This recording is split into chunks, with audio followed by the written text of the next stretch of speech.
Welcome to Right on the Mark with your host, Mark Young. Today, I'm going to be making a watermelon cake. Here's my watermelon, here's my spigot, my spout, and I'm going to make a cake. You know, my whole life I've been about cakes. All I want to do is make a cake. I make a Beermeister, I make a refrigerator with a keg in it, a kegerator. So now I'm going to do a watermelon kegerator. Oh yeah, so first of all, let's get started. We have all the ingredients right in front of me that I need to make this.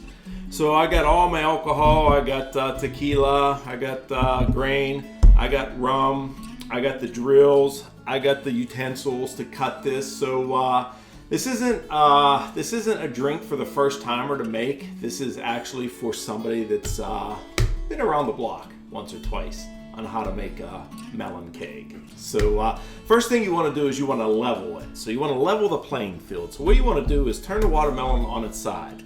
So what you're going to do is just shave a little bit off the bottom just to make sure it's steady so you can set it down so you can start your operation. So right there, start slicing into it. You want to make sure it's straight. So right there, it kind of shaves it off and makes it stand up nice and straight. Maybe. But if that happens, what you could do is shave a little bit more.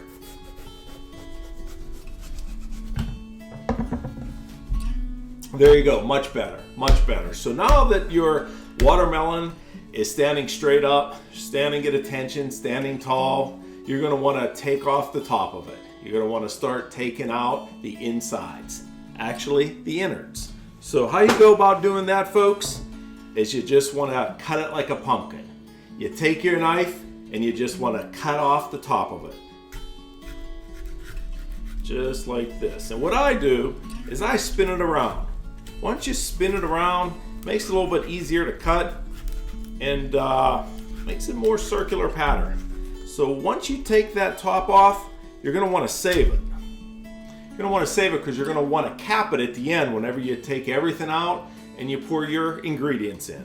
So now that we have that, I'm going to set that right here, wipe off my hands a little bit. And if you could picture this, inside the watermelon, it's just a bunch of seeds and some juicy watermelons. So it's all good, folks. So what I normally do is I'll stick a knife in and I'll cut around the edges just to soften it up a little bit. So it's easier to take out in chunks. Get it nice and deep. Round it off a little bit. There you go. So then I stick this long spoon in there to try to just scoop it out. You try to let it come out in chunks. This way, got a little bowl here. This way, you take it out in chunks, it's easier to fill up. Let's move this over here. Keep digging this out. Take that a little bit, put that in there, because you want to save all this good stuff, because part of the taste of the watermelon for the keg comes out of the, the insides. I mean, this is how you want to do it, folks. You want the best flavor you can. Now this watermelon isn't that big. You don't really need a big watermelon. You just need one medium size. This is a medium size.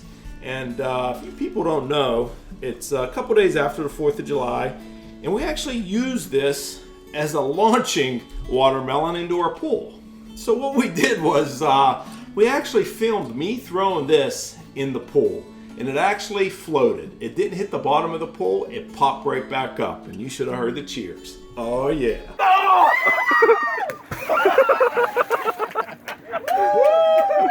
Hey, now it's the fourth. it's the 4th. Oh, did you grease it up? No, I didn't grease it up. Sophia, leave it in there float. Okay.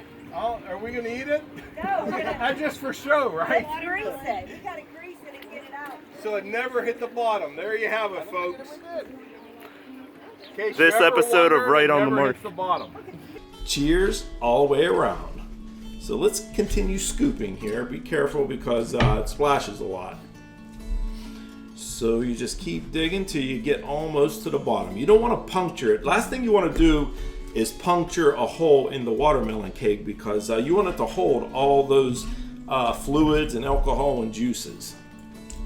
So take this out in big chunks, and there's going to be a lot of liquid in there. So you just keep going and going, scooping that out.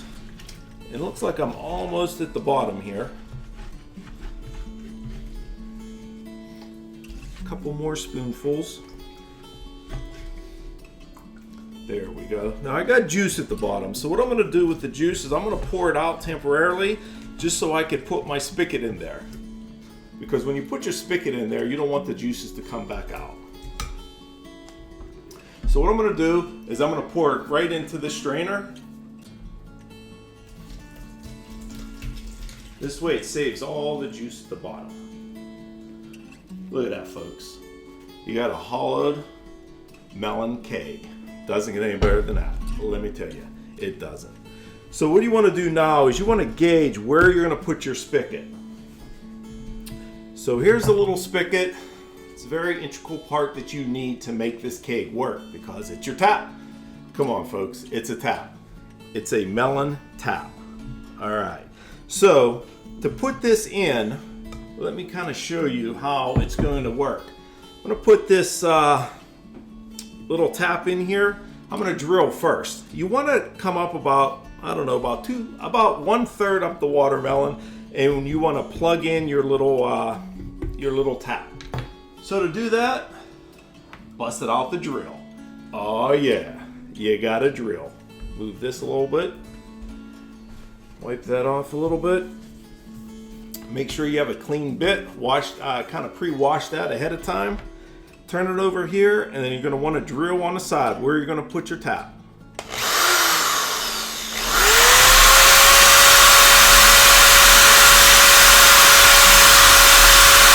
That's it. Keep making that hole. You want to make it kind of big. You want to make it wide enough to fit the spigot.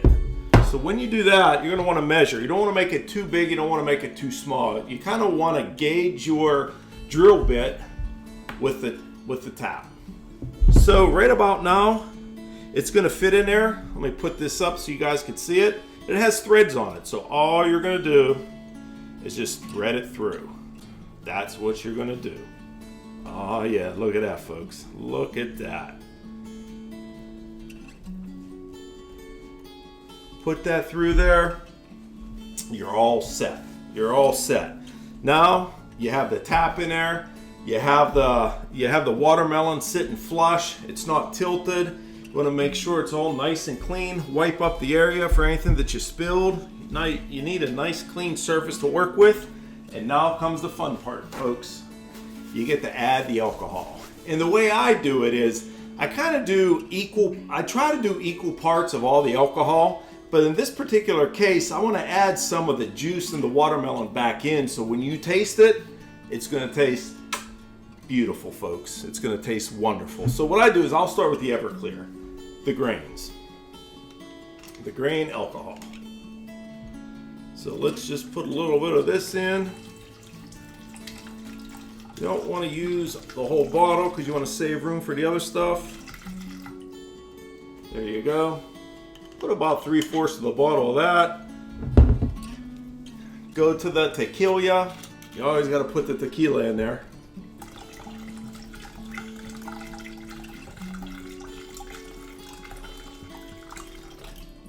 That looks about right. Oh, now you got to make sure your tap is off. Very key ingredient is you got to make sure your tap is off.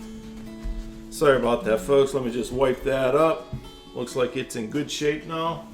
You want to continue adding your fluid. Next, we're going to do the rum. Always want to use top shelf stuff. I mean, we got Everclear, we got some Margaritaville tequila, and we got the Bacardi rum. Oh yeah, it's all about the rum. So we're going to pour a little bit of this rum in, and I think that's the way to go. We don't want to put too much in, just enough so you can leave room for the good stuff. The good stuff combined with this good stuff is going to give you a great watermelon cake tasting. So what I basically do is once this is strained, is I'll go ahead and I'll pour in the watermelon juice right on top.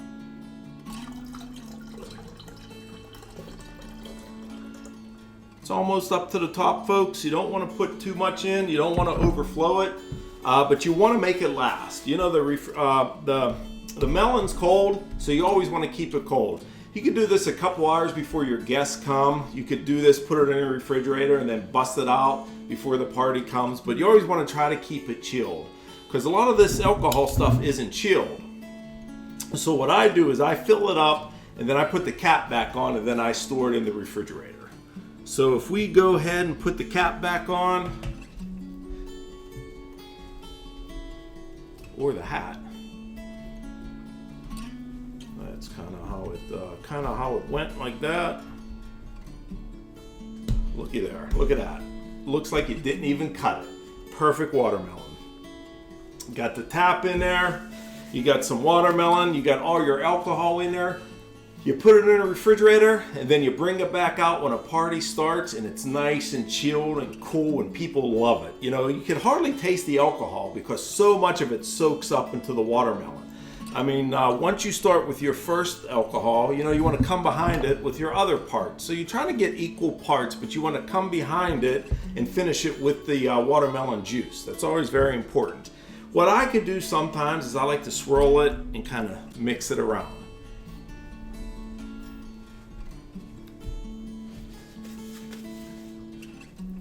Could always take off the top, look at it. You can mix it around this way too. That's kind of old school punch right there, when you used to put your little dipper in there and get some punch. But this is a little bit more modern because we got the keg going. Oh yeah, get the keg. So now we're gonna test it. We're gonna test it to make sure it works. So this is the most important part. Right now you want to put it on some type of pedestal. So I'm just gonna take this little wooden block here, put it on a pedestal, because you want to be able to fit a glass on it. Because when you pour it, you're gonna want to get a glass under it to taste it. You know, you always want to taste it before the company comes over, before the party starts. You always want to taste it to see how it is. So all you do is flip the lever, and there you have it, folks. You have a watermelon keg. It might take a few minutes for it to come out. You could always fill it up with some more. Oops, we don't want to push that in. You always want to fill it up with maybe a little bit more alcohol. So I'm going to come behind it with a little bit more tequila. Do some tequila here. And maybe even a little bit more Everclear. Why not? Let me come behind that with a little Everclear. In fact, let's just go crazy and do the whole bottle. How about that? Let's just do the whole bottle of all three, just to be safe. I mean, hey, the more the merrier, right? All right, so we got a couple bottles used up here. We got this going on. Put the cap back on. Maybe give it a couple swirls. Mix it up. Shake off the excess liquid. Put the lid back on and go to town. Well, I think it needs adjusted more. It's just the way the cap is. So if you need to pour it out faster, you could tilt it. So let's tilt it a little bit. And there you go, folks. Look at that. Turn off the tap, because we're going to save this, put it in the refrigerator for later tonight's party. And there you go. You have a tequila, rum, and grain watermelon juice cocktail drink. Let's see. Watermelon juice cocktail going in.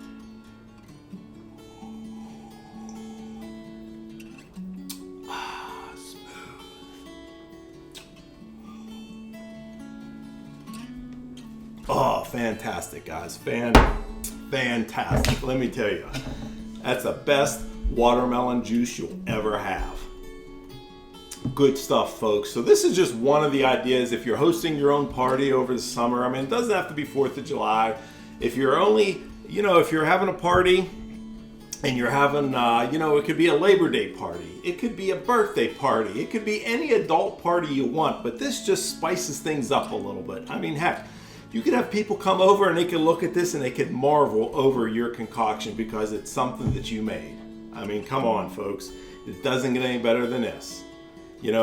But that's how it goes, folks. That about wraps it up for Right on the Mark with your host, Mark Young. Don't forget to like, subscribe, and tap the bell. See you next time, folks.